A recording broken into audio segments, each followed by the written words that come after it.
2022.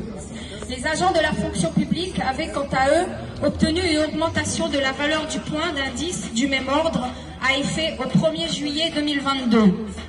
Il n'aura échappé à personne que la hauteur de la revalorisation de la valeur du point à la sécurité sociale était équivalente à celle accordée aux agents de la fonction publique.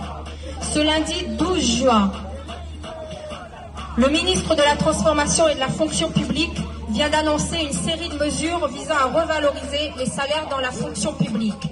3 mesures avaient été listées. Une revalorisation du point d'indice des fonctionnaires de 1,5% à compter du 1er juillet 2023.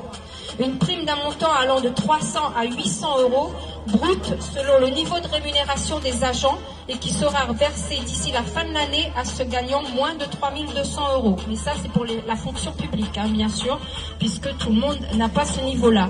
L'attribution de 5 points d'indice pour l'ensemble des salariés de la fonction publique au 1er janvier 2024. Ces mesures ne satisferont pas la CFDT ni les organisations syndicales concernées nationales. C'est pour cela qu'elles ont obtenu du ministre l'engagement d'une nouvelle réunion avant l'été où la question de la politique salariale sera posée.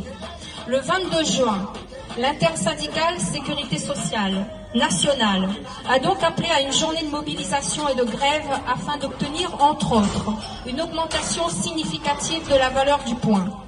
De nombreux salariés manifesteront devant le ministère de la Santé aujourd'hui à 14 h et devraient être reçus par M. Braun.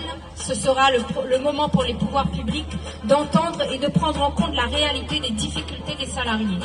En effet, alors que le pouvoir d'achat des salariés du régime général de la sécurité sociale n'a cessé de se dégrader depuis plusieurs mois, alors que 3 niveaux de classification des employés et cadres se situent en dessous du SMIC, alors qu'en 2022, 2340 démissions ont été dénombrées au sein de l'institution contre 1599 en 2021, soit une hausse de près de 50%.